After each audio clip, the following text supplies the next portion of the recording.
Re-bienvenue dans ces vidéos consacrées à la transformation d'un VTT garçon en vélo fille, sauf la partie haute du cadre qui va rester horizontale et pas à l'oblique comme sur un vrai VTT fille. Mais pas de vidéo sans un bon générique.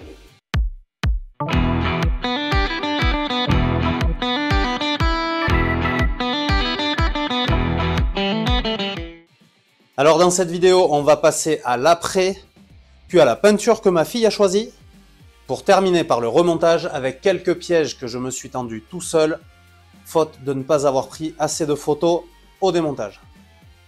Donc petit conseil, n'oubliez pas de prendre des photos avant de toucher le moindre outil et tout au long du démontage. Vous verrez, vous en aurez forcément besoin à un moment donné lors du remontage. Mais pour l'instant, trêve de blabla et place à la méca. C'est parti! Dimanche matin, 10 h. Le vélo est prêt à peindre. J'ai du café. On va pouvoir attaquer.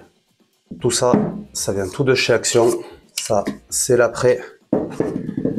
Et celui-ci, c'est après and wall paint. Peinture pour les murs. On va voir si ça peut peindre un vélo. On n'hésite pas, on lui remet un petit coup de dégraissant.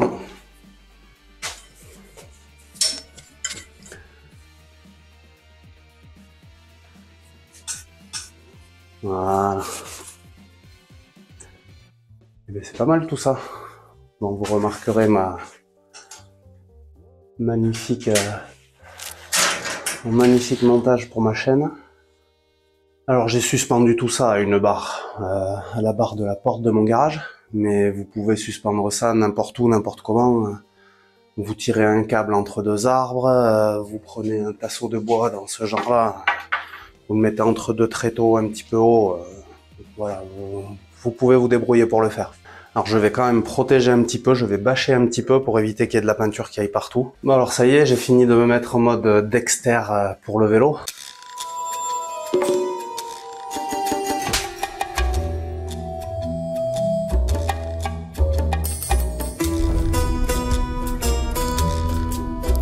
J'avais acheté ça aussi, je viens de le retrouver. Vous voyez, je l'ai jamais utilisé, mais il est déjà crado. J'avais acheté ça aussi chez Action. Vous savez, c'est les adaptateurs pour mettre sur les bombes pour éviter d'avoir à appuyer comme ça sur la gâchette. Donc, on va essayer ça aussi par la même occasion. Allez, c'est parti, hein, on va mettre un petit coup d'après. Allez, pour les fans de Star Wars, j'ai décidé de mettre le masque quand même.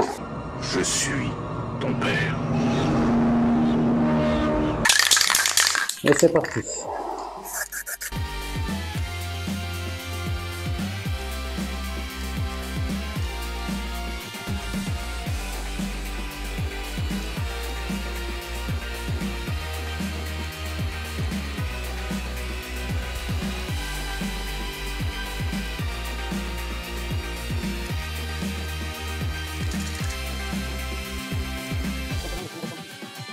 Le premier ressenti de ce pistolet, entre guillemets, c'est vraiment pas mal. Hein. C'est vraiment agréable de peindre avec ça par rapport au fait d'appuyer directement sur la gâchette de la bombe.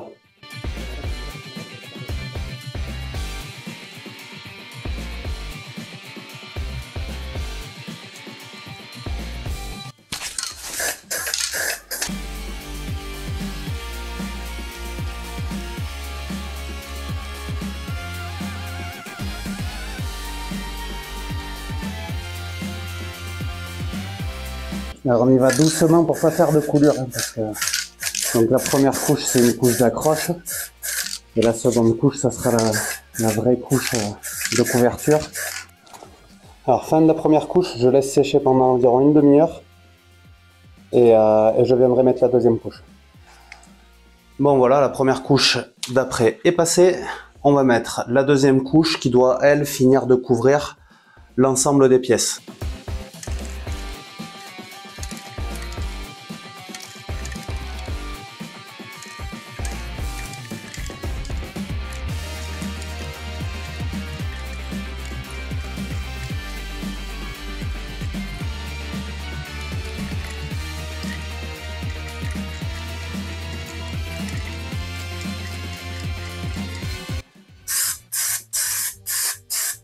J'ai pas une jolie application. Je sais pas pourquoi. Elle est peut-être un peu froide la peinture. Et quand c'est un peu froid, on chauffe ça avec un décapeur thermique. Allez, j'essaye de chauffer un peu la bombe avec le décapeur. On va voir ce que ça donne. Alors le fait de l'avoir fait monter un peu en température, ça a l'air d'aller mieux. Allez, c'est reparti.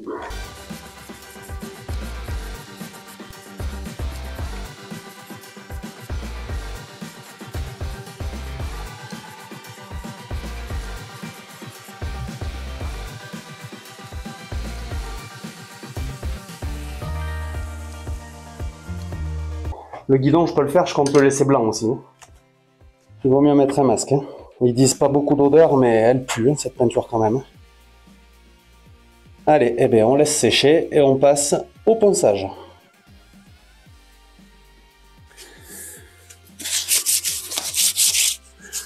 Donc on y va gentiment avec un petit bout de papier.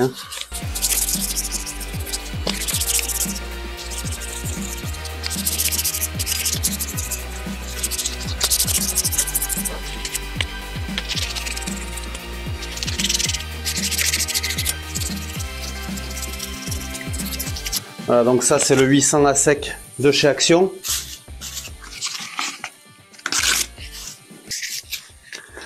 Là vraiment on se retrouve avec quelque chose de très très doux, très lisse.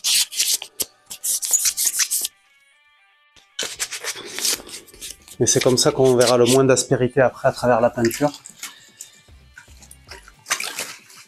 Sinon, si on laisse des aspérités, vraiment, après quand on peint par-dessus, ça fait tout ressortir. Surtout là, moi je fais de la peinture mate. Et la peinture mate, on sait que le moindre défaut passe à travers.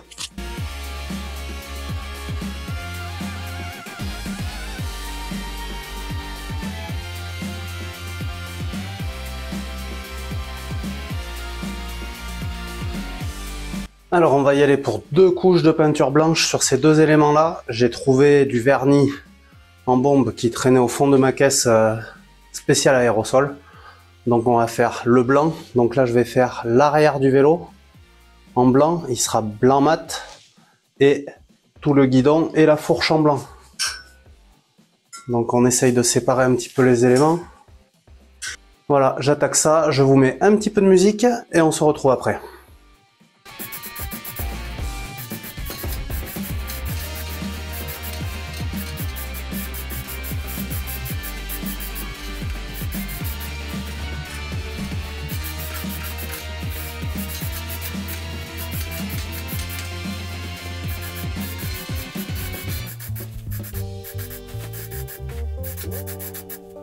Couche numéro 2.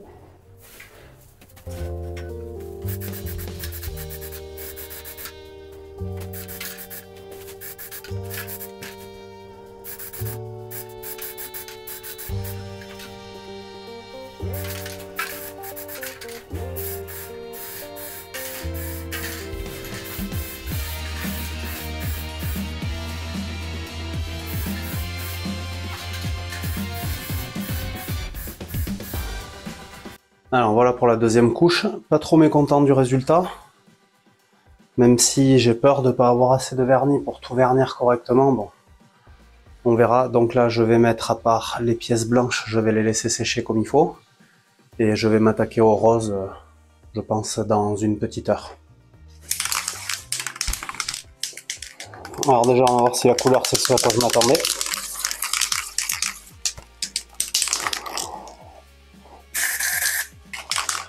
Ça y ressemble.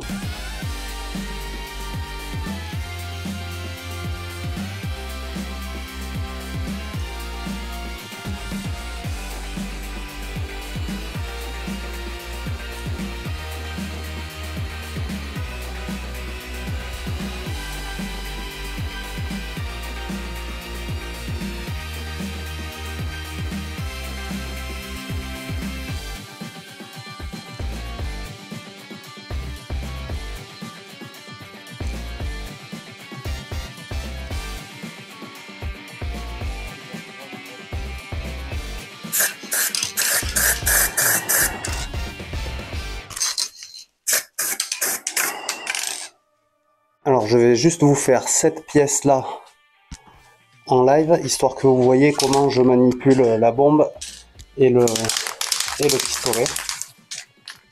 C'est parti. Donc j'y vais par petits à-coups.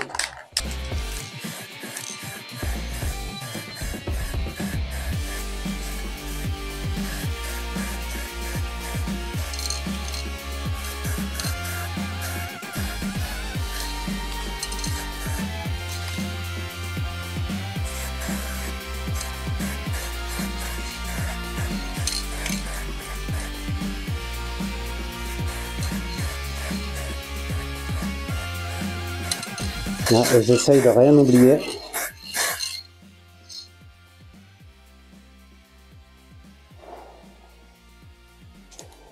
voilà pour la deuxième couche de cette pièce là. Ensuite j'ai aussi démonté tout ce qui était au niveau des freins. Ça aussi je vais le faire en rose, c'est du plastique. Je vais en rose direct, on verra bien ce que ça donne. Ça va pas tenir 107 ans mais on verra bien.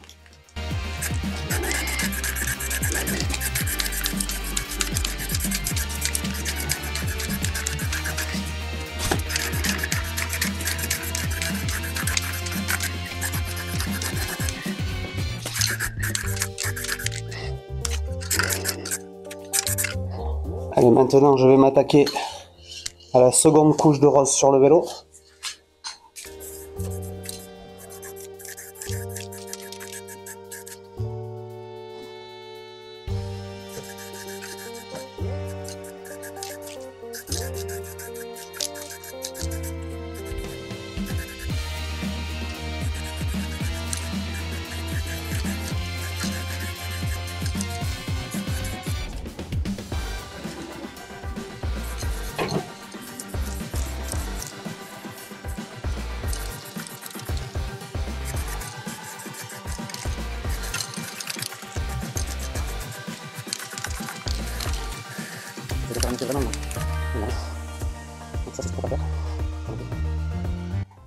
J'essaye de faire une transition plus douce entre le rose et le blanc en écartant un peu ma bombe.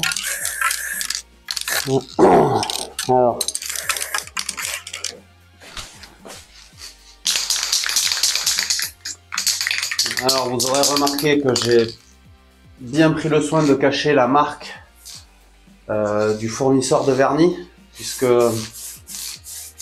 je leur ai envoyé un mail il y a 2 ou 3 mois et ils n'ont pas jugé bon d'y répondre, ni favorablement ni défavorablement d'ailleurs. Bon, je me suis dit que j'allais tenter éventuellement d'essayer d'obtenir un petit partenariat pour essayer de gratter 2-3 prix sur des bombes de peinture. Voilà, j'ai pas demandé la lune, je demandais juste de quoi repeindre le capot de la Seat. Alors, vendredi soir, le temps est venu de remonter tout ça. Donc, je vais désuspendre toutes mes pièces et puis on va s'attaquer au remontage, histoire que ma fille puisse commencer à se servir de son vélo le plus vite possible, parce que maintenant qu'elle l'a découvert de cette couleur, il lui tarde quand même d'aller faire un petit tour avec. Alors dans un premier temps, on va commencer par retirer tous les scotch cache qu'on a mis. Et on peut faire tout ça en un geste. Et voilà. Cet effet spécial vous était offert par la chaîne Système D. Il va falloir remettre en place le sélecteur de pédalier qui était à, vous vous rappelez pas, 4 cm et demi de la soudure, on avait dit. Là, on était à 4 et demi. Ok. On va faire un pré-serrage, on va se dire, jusqu'à ce qu'il tienne. Il tient. Ok pour ça. Ensuite, on va remettre le dérailleur. Donc pour ce faire, je dois avoir la petite vis de dérailleur qui me traîne quelque part par là-dedans. Faites attention avec la chaîne aussi. Hein. Quand il y a des nœuds dans une chaîne, ça devient vite une tannée à remettre en place. Donc, on avait cette petite pièce là, une espèce de demi-lune, avec un taraudage dedans qui venait derrière. Devant, on avait notre vis. Voilà. D'ailleurs, j'aurais peut-être pu l'engager avant. Voilà.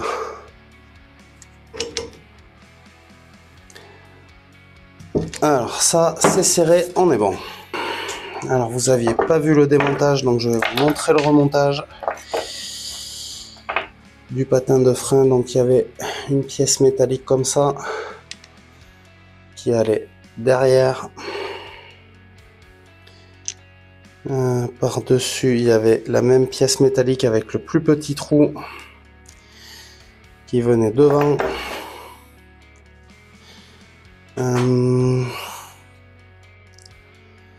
Tout ça, ça venait prendre mon patin de frein. Aïe aïe aïe aïe aïe, je sens que je vais galérer avec ces freins. Oh là là, oui, je le sens bien. Parce que si je les mets comme ça, c'est pas possible.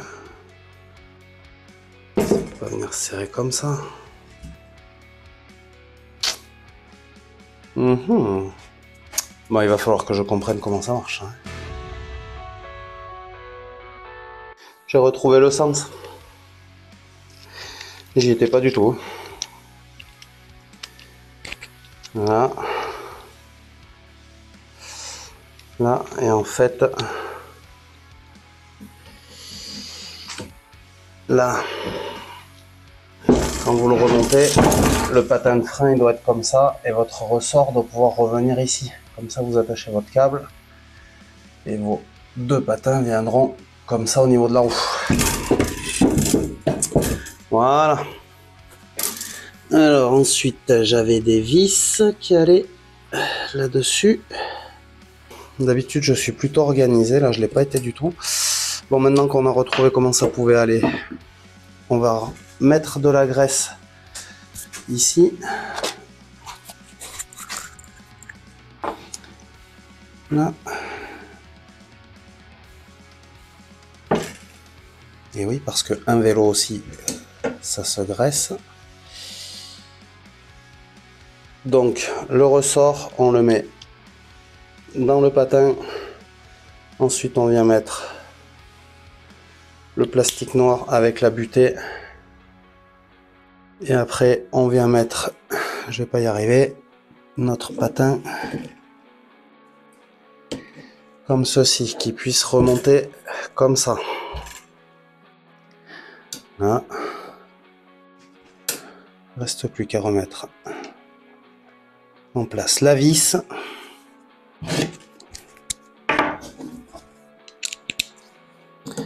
C'est du 5. Clé Allen. Là, on peut serrer un petit peu, mais pas trop. Le petit passe-câble à remettre en dessous. Qui lui allait comme ceci. Voilà, comme ça, on pourra ensuite réinstaller la câblerie. Alors, sujet suivant, la fourche. Donc, pour ce faire, on va redémonter les deux écrous avec ces rondelles, avec leurs rondelles. Voilà. On sort le petit roulement à billes. On va mettre un petit peu de nettoyant frein sur un chiffon. On va enlever l'ancienne graisse. Voilà. Et on vient regraisser tout ça. Donc on n'y va pas à profusion, hein, ça sert à rien. On en met un petit peu avec le doigt.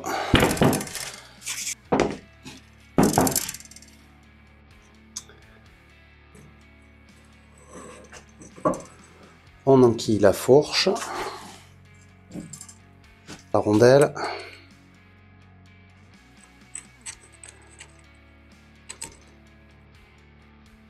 Là.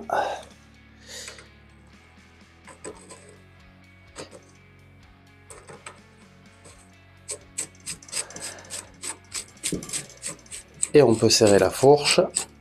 Et donc ça va comme ceci.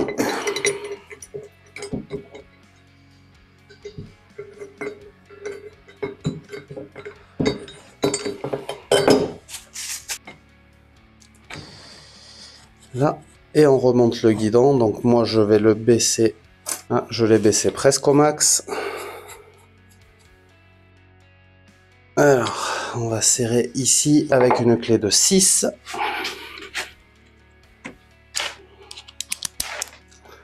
Là.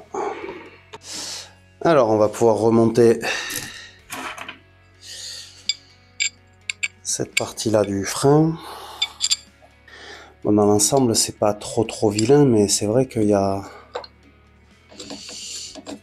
J'ai quand même un ou deux ratés de peinture dont je suis pas hyper fier.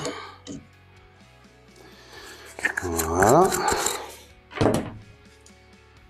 Maintenant qu'on sait comment il va falloir les monter, à peu près. Alors, là, on est inversé par rapport au frein arrière, donc c'est encore pas gagné qu'on soit bon.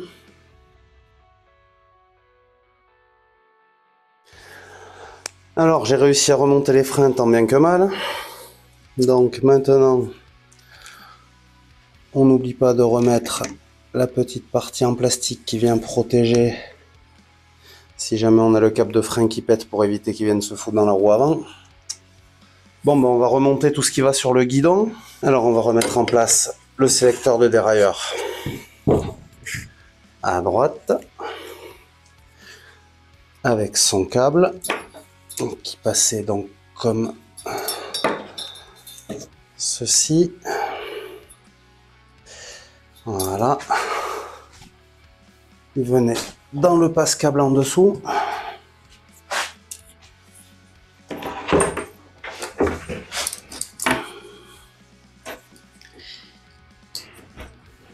Voilà. Et ensuite, il passait ici. Et là, on va le caler comme ceci. Voilà, on viendra rebrancher entre guillemets ces câbles après. La partie pédalier, on fait exactement pareil.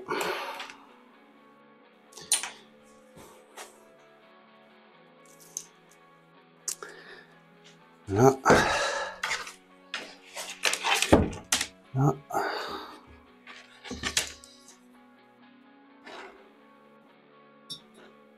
Voilà, on replace les gaines correctement. On passe dans le passe-câble. Voilà. On passait au milieu du cadre et on remontait au pédalier. Ça c'est bon, on viendra rebrancher tout ça après. Alors ensuite nous avions nos poignées de frein. Les fameuses poignées de frein que j'ai peintes et vernies. Donc ensuite on la met dans le guidon.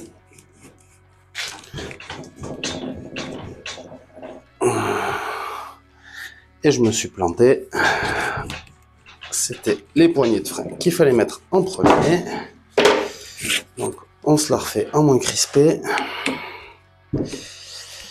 D'ailleurs, si je desserrais un petit peu ça, j'aurais peut-être un petit peu plus à l'aise pour passer. Voilà. Donc on remet la poignée de frein.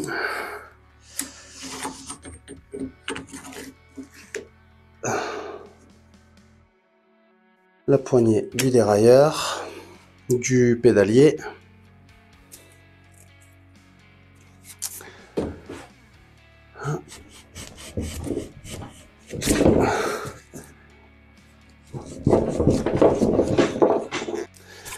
Donc à ce moment-là, on va prendre les poignées et on va se régler par rapport aux poignées.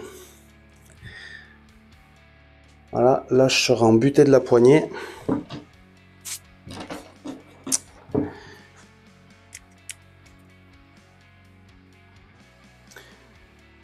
Donc je peux fixer ma molette de sélection de la vitesse du dérailleur. Par contre, mes poignets, comme ça va jamais rentrer. Ah si, peut-être.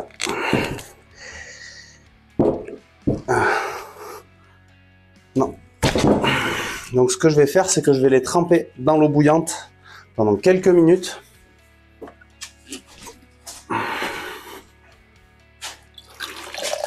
Alors, on va faire le test. Là.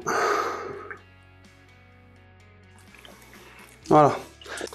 Alors, tant que les poignées de guidon font trempette, on va remettre en place les câbles de frein. C'est un peu chaud. Alors, voyons. Ça a dû les ramollir quand même pas mal. Ah ouais.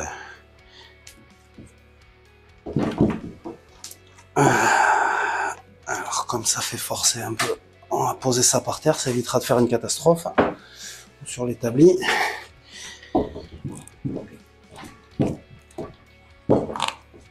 Alors, je vous déconseille de mettre de la graisse.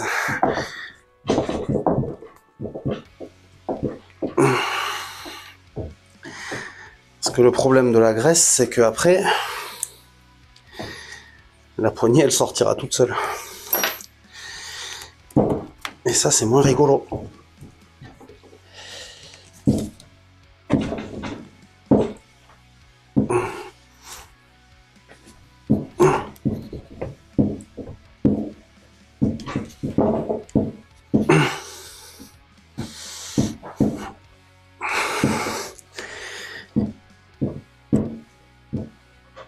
Là.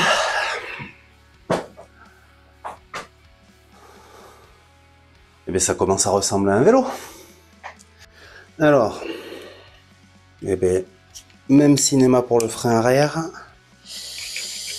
Il va falloir arriver à faire remonter le câble jusque là-bas. Voilà. Bon, finalement, c'est pas si galère que ça. Je voyais ça plus pénible.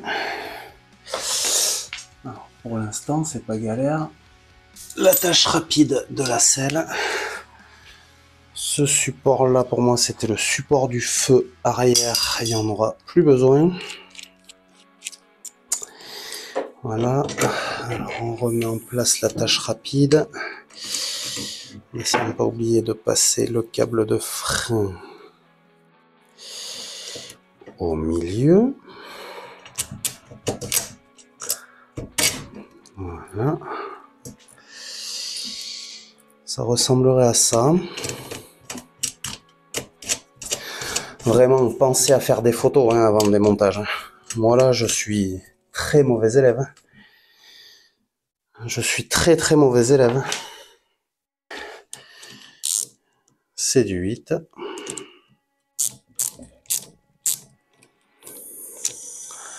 Voilà. Et ben le temps est venu de le remettre sur ses roues.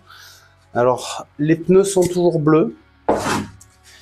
Voilà. Ne vous inquiétez pas, je vais faire quelque chose pour ça.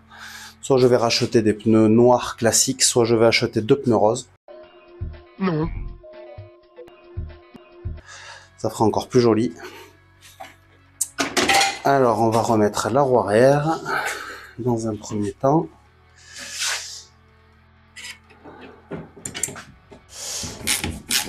Donc, c'était du 15.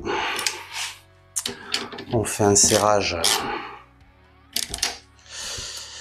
vite fait comme ça. Là, la roue avant. Même chose.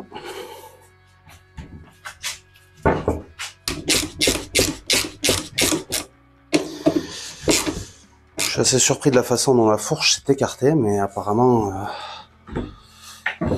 ce serait peut-être logique.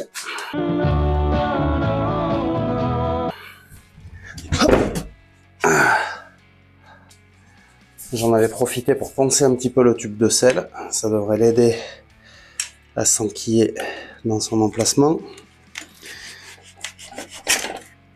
Voilà. Donc pour ma fille, pour l'instant, elle est petite. Donc c'est pas compliqué, c'est au plus bas. Bon, je viens de passer quelques dizaines de minutes, voire même une bonne heure et quart, une heure et demie, à régler tout le fonctionnement du dérailleur et du pédalier. Donc bon voilà, je n'ai pas filmé ça parce que j'ai un peu pinaillé pour le faire. Donc si vous pouvez prendre des repères, des marques au niveau des tensions des câbles et tout, faites-le. Après c'est pas si compliqué que ça à comprendre, mais bon il faut voilà, pour avoir un vélo qui passe les vitesses correctement, il faut régler ça comme il faut. Par contre, vous m'avez pas dit que la fourche, je l'avais mise à l'envers hier. C'est pour ça que la roue avant, j'avais du mal à la monter. Donc bah allez, on va faire ça tout de suite.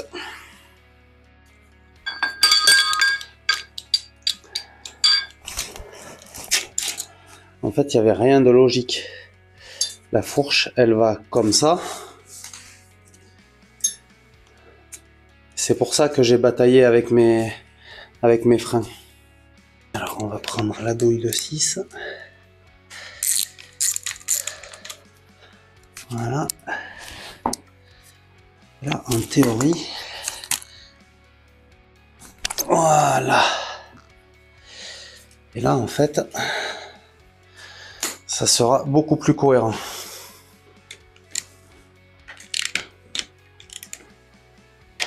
Là. Remontage de la roue avant, et normalement, on devrait être bon. Ah oui, c'est déjà beaucoup mieux. Là, on est aligné.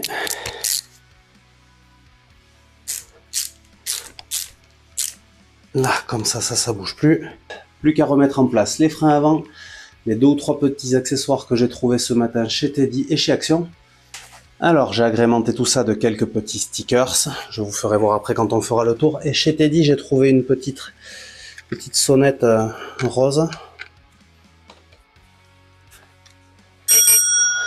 Voilà pour une petite sonnette.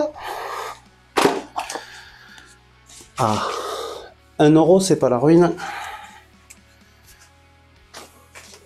Et ensuite, bon, c'est une petite fille, hein, donc à 6 €, je lui ai trouvé un petit panier. Alors, il faut pas qu'il touche la sonnette.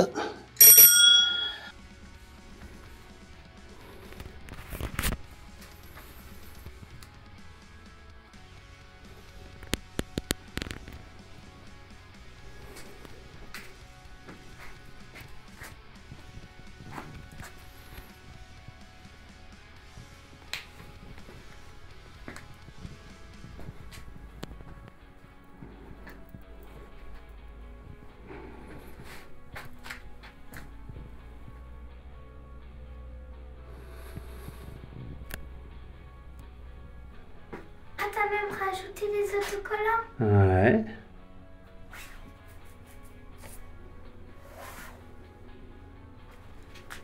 Alors? Et merci. De rien. Il est trop beau. Alors voilà ce que ça donne après quelques heures de travail et quelques dizaines d'euros. Bon, j'ai pas changé les pneus, je voulais mettre des pneus roses, mais ils vendent ça une blinde, ils sont tarés les gars pour des pneus de vélo, je vais pas foutre 25 balles par pneu pour des pneus de vélo. Je vous rappelle que la peinture et le papier à poncer viennent de chez Action, donc rien de cher, comme d'hab sur la chaîne Système D, la chaîne où on apprend à faire ce que l'on veut, avec ce que l'on a. Abonnez-vous, activez la cloche pour continuer à suivre mes aventures. Partagez mes vidéos avec tous vos amis et sur vos réseaux sociaux. Je vous laisse ici une playlist de la mécanique sur ma Golf 3 et en dessous une super vidéo de test produit acheté chez Action. À la semaine prochaine, adios les démerdards.